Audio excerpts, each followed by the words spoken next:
Bom, agora nós vamos falar sobre radiciação.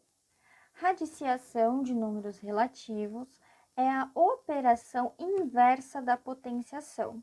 Então, ou seja, aqui nós temos a potenciação, né? B elevado a n, que é igual a 1a.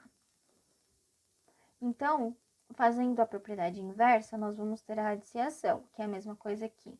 B agora é igual a raiz enésima desse a, tá bem? Sendo n maior do que zero.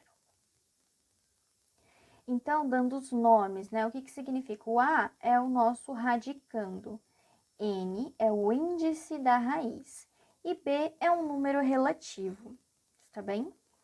Então, por exemplo, lá no nosso exemplo de potenciação, eu dei esse exemplo para vocês aqui, ó. 2 elevado a 5, e daí fazendo o cálculo, a gente chegou em 32, foi? Então, isso daqui é a mesma coisa que 2 é igual a... O n é o 5, né? E o nosso a é o 32, que é a raiz quíntupla de 32. Bom, agora nós vamos falar sobre as propriedades da radiciação. Está bem? Então, aqui o primeiro. A raiz enésima do a sendo elevado a m. Isso daqui significa que é a mesma coisa que a elevado a m sobre n. Veja, o que está dentro lá da raiz é o que vai ser o nosso numerador.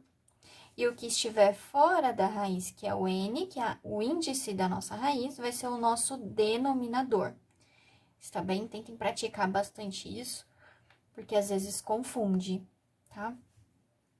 Então, por exemplo, se eu tenho uma coisa que acontece bastante, né?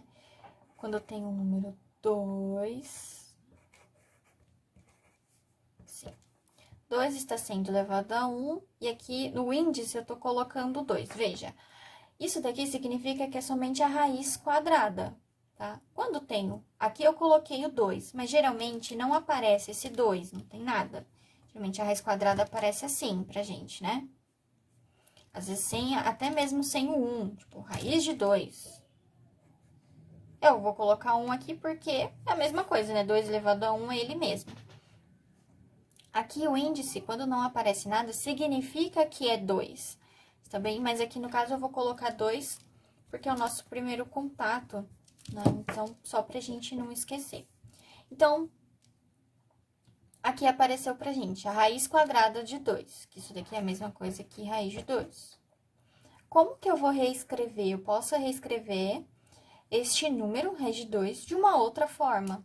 Então, é a mesma coisa que escrever que é 2 sendo elevado a 1 sobre 2. Está bem? Outro exemplo agora. Raiz cúbica de 81. Vai ser a mesma coisa que 81 elevado a 1 sobre 3. Está bem? E assim existem vários outros exemplos, tá? Bom, partindo agora para a nossa segunda propriedade. Nós temos a raiz enésima do produto de A sobre B. Então, vai ser a raiz enésima de A vezes B. Eu posso reescrever, veja que é uma multiplicação, tá? Eu posso reescrever como sendo a raiz enésima, permanece com o mesmo índice, tá? Da raiz do A vezes a raiz enésima, o mesmo índice, só que do B, tá bem? Então, por exemplo,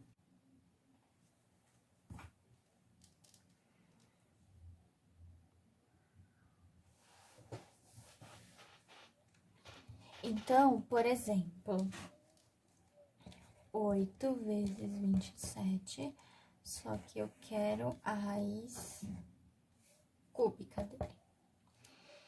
O que nós podemos fazer? Vai ser a mesma coisa aqui, né? Reescrevendo. A raiz cúbica do 8 vezes a raiz cúbica do 27, está bem? Lembra como faz raiz cúbica? Vou pegar uma folhinha aqui e deixar como rascunho, tá? Vamos fazer a raiz cúbica do 8, por exemplo.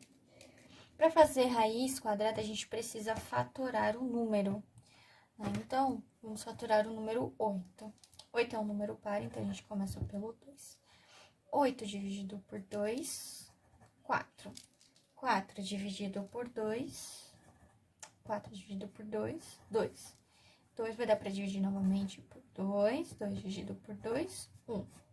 Então, isso daqui, fazendo essa multiplicação, né? 2 vezes 2, 4, que vezes 2 vai dar 8. Então, significa que 8 é igual a 2 sendo elevado a 3. Certo? Então, a raiz cúbica do 8 é a mesma coisa que a gente sabe, a gente tá reescrevendo o número 8, né, ó? Então, a gente sabe que reescrevendo o número 8 em número, né, fatorado, em número fatorado é 2 elevado a 3. Então, é 2 elevado a 3. Só que aqui a gente consegue transformar em um outro número, né, em forma... Lembra da potenciação? Volta lá na regrinha da potenciação e vejam que dá para aplicar outra propriedade aqui. Que vai ser a mesma coisa que 2 sendo elevado a 3 sobre 3, que é a mesma coisa que 2 elevado a 1, que é 2. Então, a raiz cúbica do 8 é 2, está bem? Bom, vamos para o 27. 27 a gente sabe que dá para dividir por 3. 27 dividido por 3, 9. 9 dá para dividir por 3, 9 dividido por 3 vai dar 3, e o 3 a gente vai dividir por 3 novamente, que vai dar 1. Então, aqui vai dar 27 também, né? 3 vezes 3, 9, 9 vezes 3, 27. Mas, no caso, a gente reescreveu o número 27 em número fatorado, que é a mesma coisa que 3 sendo elevado a 3. Então, reescrevendo, vejam, a gente tem, né? Está resolvendo essa parte aqui, né? A raiz cúbica do 27. A gente reescreveu 27 como sendo 3 elevado a 3, né? Então, vai ficar, copia o que tá lá anteriormente, 3 elevado a 3. E daí, então, a gente chega no mesmo caso que o anterior, né? 3 está sendo elevado a 3 sobre 3, que é a mesma coisa que 3 elevado a 1, que é 3. Então, a raiz cúbica de 27 é 3. Sendo assim, aqui está sendo multiplicado, né? A raiz cúbica do 8 vezes a raiz cúbica do 27. E aí, então, fazendo essa multiplicação, 2 vezes 3, 6.